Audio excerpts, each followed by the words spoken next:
pour votre intervention.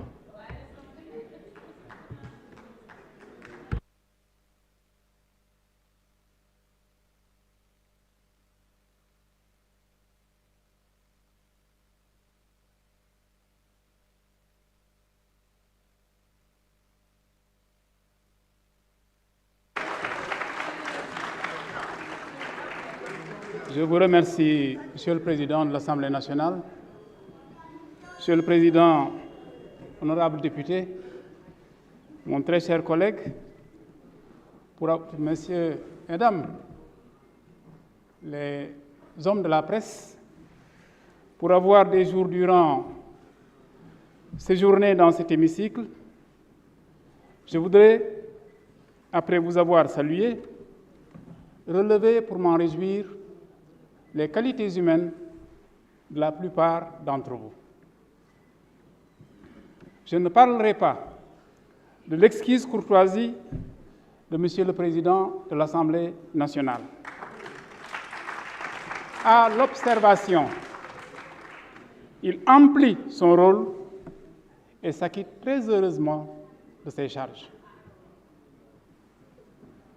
Je ne dirai rien de la qualité des interventions de mon concitoyen de Rufisque, le sémillant Seydou Diouf. Pas plus que des répliques cinglantes de l'honorable Cheikh Seck ou de l'affabilité de l'honorable Aïda Sow Diawara. Je passerai sous silence la verve du président Abdou Mbow, tout autant que la correction du maire de Saly, le député Ousmane Gueye. Je donnerai plutôt en exemple le modèle, à mon sens achevé, du républicain, le président Mamadou Lamine Thiam. Je parlerai de l'urbanité de l'honorable Abbas Fall, de la délicatesse de l'honorable Ndeye Satala Diop, de la tenue racée, mais vraiment racée, de l'honorable Omar Sy. Je ne tairai ni la fraternité de mon tokoro, l'honorable Sambadang, ni la politesse de l'honorable et attachante Sohnaba. Bref, et encore une fois, merci d'avoir donné la preuve qu'ensemble, nous pouvons aller de l'avant. Mais, parce que le débat et la vérité l'exigent, l'imposent même, je voudrais, avant d'en venir à quelques précisions, prendre, Monsieur le Président de l'Assemblée nationale, la liberté d'évoquer avec vous Jean de La Fontaine. Je vais vous parler de la mouche du coche. Je sais que ceux qui sont dans ce réduit relativement étroit sont nombreux à savoir de quoi il s'agit quand on dit coche. Je suis sûr que Mme Adéheri sait ce que c'est. Secrétaire général également, mon collègue Mme Moustapha Abba, très certainement. Dans la salle, je puis gager qu'au fond de la salle, les Seydou, Cheikh et autres savent ce que c'est qu'un coche. Mais enfin, pour être clair, je voudrais dire que coche est un mot de la même famille que cocher. On appelle coche à l'ancienne une sorte de, disons, charrette lourde en bois massif qui était tractée par un certain nombre de chevaux. Je rappelle, vers le XVIIe siècle, même les roues n'étaient pas telles que nous les connaissons aujourd'hui. C'était des roues en bois massif. C'était donc du lourd. Écoutons Jean de La Fontaine. Le coche et la mouche. Dans un chemin montant, sablonneux, malaisé, et de tous les côtés au soleil exposé, 6 forts chevaux tiraient un coche. Femmes, moines, vieillards, tout était descendu. L'attelage sué, soufflé, était rendu. Une mouche survient et des chevaux s'approchent, prétend les animer par son bourdonnement. Pique l'un, pique l'autre, et pense à tout moment qu'elle fait aller la machine. S'assied sur le timon, sur le nez du cocher. Aussitôt que le char chemine, elle s'en attribue uniquement la gloire. Va, vient, fait l'empresser. Il semble que ce soit un sergent de bataille allant en chaque endroit faire avancer ses gens et hâter la victoire. La mouche, en ce commun besoin, se plaint qu'elle agit seule, qu'elle a tout le soin, qu'aucun n'aide aux chevaux à se tirer d'affaire. Le moine disait son bréviaire. Il prenait bien son temps. Une femme chantait. C'était bien de chansons qu'alors il s'agissait. Dame mouche s'en va chanter à leurs oreilles et fait sans sottise pareil. Après bien du travail, le coche arrive au haut. Respirons maintenant, dit la mouche aussitôt.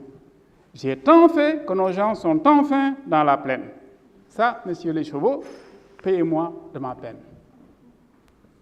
Ainsi, certaines gens, faisant les empressés, s'introduisent dans les affaires, ils font partout les nécessaires et partout importuns devraient être chassés.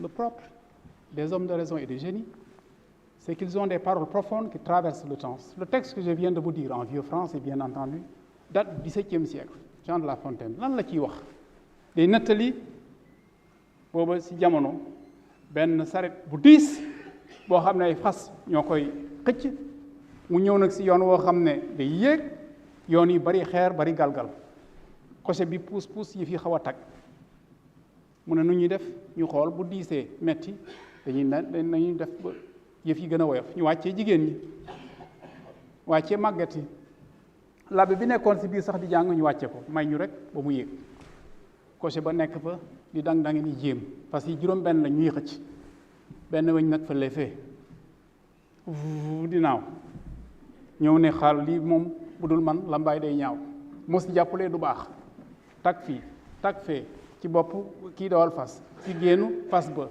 dugg si nopp ñi xool jigéen ñi xoolal kii di woy ak am jot xool labbe bi jàng naan ay jàng ngay def xaal fii daal may futteeku tegu si bopp tegu si leneen ak leneen ba yàlloo coche bi ak fas yi ñu fexe ba yëf yi egg ci yoon ba génn ci xat-xat bi mu nooyi mu ne moo fi nekkuloon de du baax mu fi nekkuloon du baax liggéey bi maa ko yenu aajo nañu fay ma Jean de La Fontaine ne jàngat leen si loolu am na ay nit ñoo xam ne ci lu nekk ñu dugg ca lu nekk ñu wax lakkal ñi ñuy witt jàpp ne bu dul ñoom àddina tukki ñooñu nag bu ñu ñëwee nag xaw a sonnle li jaadu jekk si ñoom moo ñu xaw leen faxas suñu sori 17e siècle ko doon wax ëpp na juróomi téeméeri at dëgg la tey li ñuy waxtaane lu am solo la ñi koy waxtaane fii ñu am dayoo lañu ndax ndawu askan wi lañu moo tax Modou Moustapha Ba mënuloon am toogaay bu dul bi mu am nii ndax boobu toogaay ci lañ ko yebe lan laa bëgg a wax may njëkk a tontu kenn koo xam ne wax dëgg yàlla sànq woo na ma wax ma sama xalaat mais boobu temps mënu ma wax ndax sama tour de parole ñëwuloon honorable Ramatoulaye Boudia maa ngi koy nuyu mu ne ma yaakaar nañ si yow nga dox yenn yi wax yenn yi ndax ñun jàmm la ñuy woote jàmm la ñu bëgg jàmm la ñu namm ma di ko wax ne waaw foofu de daje nañ fa tey waaye ñun fa lañ nekkoon démb ak barke démb musuñ fa jóge jàmm mooy li gën surtout ci àddina boo xam ne dafa tëradi bi ñu nekk nii jàmm la ñu bëggal suñuy njaboot gone yi jàmm la ñuy bëggal jigéen ñi jàmm la ñu bëggal góor ñi jàmm la ñu bëggal sàmm yi nappkat yi jàmm la ñu bëggal béykat yi jàmm la ñu bëggal ndongo yi ku mel ni man di jàngalekat sama xol toj na ci bi ma fekkee gis université ñi di ko taal du taal université bi rek moo mën a xadi déedéet ce qui m'a chagriné, fait chavirer, choqué, meurtri, c'est que j'ai vu la jubilation qui accompagnait l'autodafé de l'université. Je ne sais pas si vous avez vu les mêmes choses. On n'a pas que brûlé l'université, on l'a brûlée en chantant. Ça m'émeut. C'est le savoir qui a été agressé. C'est la connaissance qui a été vandalisée. C'est l'avenir qui a été insulté. Et ça s'est fait dans un pays qui s'appelle le Sénégal. Oui, il nous faut militer pour la paix. Parce que nous sommes dans un monde tourmenté. Mme Moustapha Ba semble aussi, nous-mêmes ici, la plupart d'entre vous, mais le premier de ces militants, je vous le dis aujourd'hui, le premier d'entre eux, c'est le président de la République. Sa responsabilité, et ça, il l'a dit d'ailleurs du haut d'un endroit où il a juré, c'est de conserver le pays, n'est-ce pas, de le préserver, et de l'extérieur, de l'intérieur, de faire de sorte qu'il ne s'effondre pas, il ne s'écroule pas. Il n'a pas qu'une éthique de conviction, il a une éthique de responsabilité. Ça lui commande de faire de sorte que nous soyons en paix. Nous devons l'y aider. Et si c'est la conviction de nous tous aujourd'hui, je répète que nous sommes heureux qu'il en soit ainsi parce que jamais nous n'avons dérogé de cela. Le ministre des Finances peut attester qu'à longueur de conseil, à chaque fois que nous posons des problèmes, le président de la République nous dit « Pensez aux Sénégalais les plus éprouvés, pensez aux plus démunis, pensez aux plus faibles. Ils font partie de ce pays-là, ils n'ont pas toujours des gens pour revendiquer pour eux. » Parce que la paix, c'est aussi ça, la prise en charge des intérêts des simples gens. Je ne veux pas parler de politique. Benno Bokk Yakaar réunit un certain nombre d'hommes et de femmes qui sont de provenance diverses. D'aucuns de nos amis, ceux qui sont avec le président Abdou Mbow, se reconnaissent, disent-ils, comme étant des libéraux. Je ne suis pas un libéral. Je ne pense pas que la présidente que j'ai en face de moi soit une libérale. Par contre, ce qui nous a unis et nous unit maintenant et commande que nous fassions cette unité le plus largement possible, c'est la défense de ce pays, le temps qu'il traverse un certain nombre d'étapes. C'est urgent. Que ne réfléchissons-nous pas à ce qui se passe dans le monde? Un des intervenants a parlé de manière très opportune de la tragédie qu'il y a aujourd'hui en Palestine. Des hommes et des femmes enfermés dans un réduit et ceux qui ont fait pleuvoir des bombes. Et ils meurent par dizaines de milliers. Je ne parlerai même pas de ce qui se passe maintenant autour de nous. Voilà le monde dans lequel nous sommes. L'exigence des temps, c'est que nous fassions encore. Ça ne veut pas dire que nous perdons nos identités, mais nous avons intérêt à préserver l'essentiel. Parce que sans paix, sans Sénégal, il n'y aura rien à présider, rien à diriger. Voilà ce qu'on a compris, voilà pourquoi nous faisons osmose.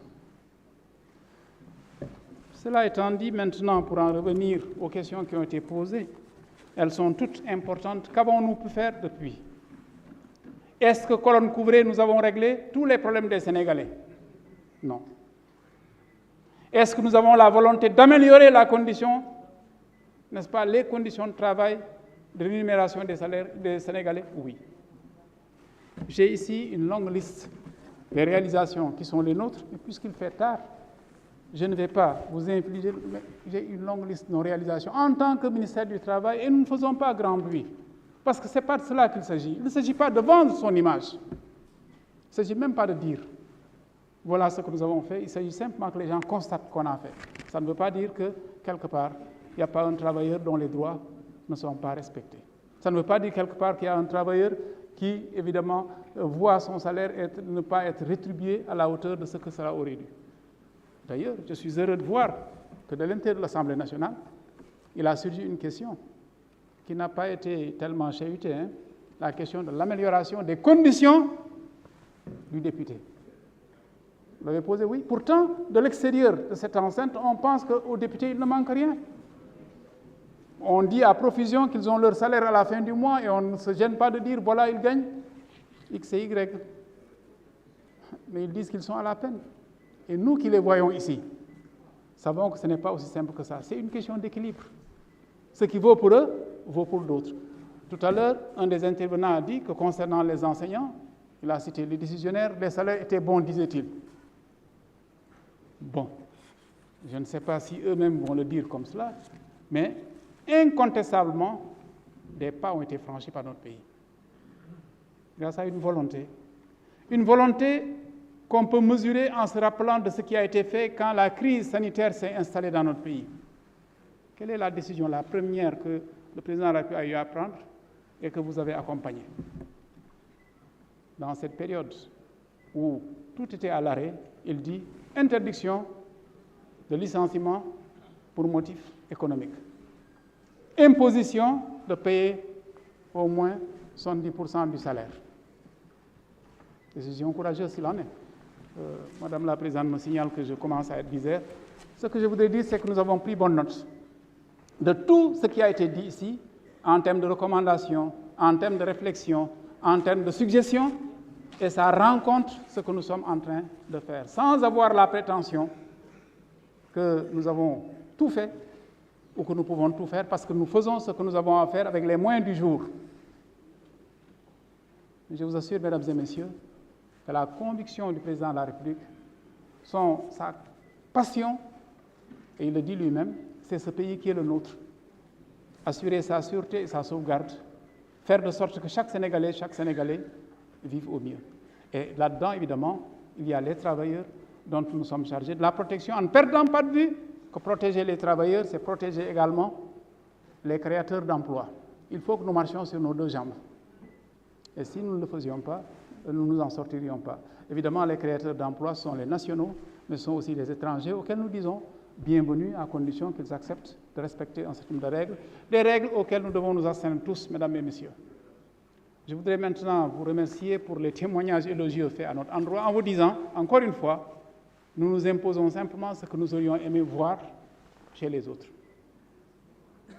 Puisque man bu ma demee bërëb di fas lijjanti dara ki ko war a joxal waxtoom jot bu fa nekkulee sama xol day xaw a tàng dama naan kon nag naa góorgóorlu man tam li ñu ma dénk ma jéem ko doxal sama mbokk sama xarit sama jigéen sama camarade fësal na fi ne na am na lu ma jot effectivement dafa ma jot ma toog ñu ne ma diw sabrak nga bokkal benn ndey wàññeeku na ah lan laa war def mu buub samay bagage ne bàyyi naa dem sama yoon ni yëf yi jafe ne sama benn collègue ñëwal toog fii parce que li ñuy def yombut de li ngeen def ni yombut ma ne comme dee am na ba pare na ma sama njaboot nangul ñi mën a dem ñu demal ma fa seetal ma sama yaay waxal ko ne dama am ngànt bu ma sottalee yi jàmm ma dem fa ñaan ni ma ko defee fii loolu la woon di leen di gërëm di leen di sant merci monsieur le président.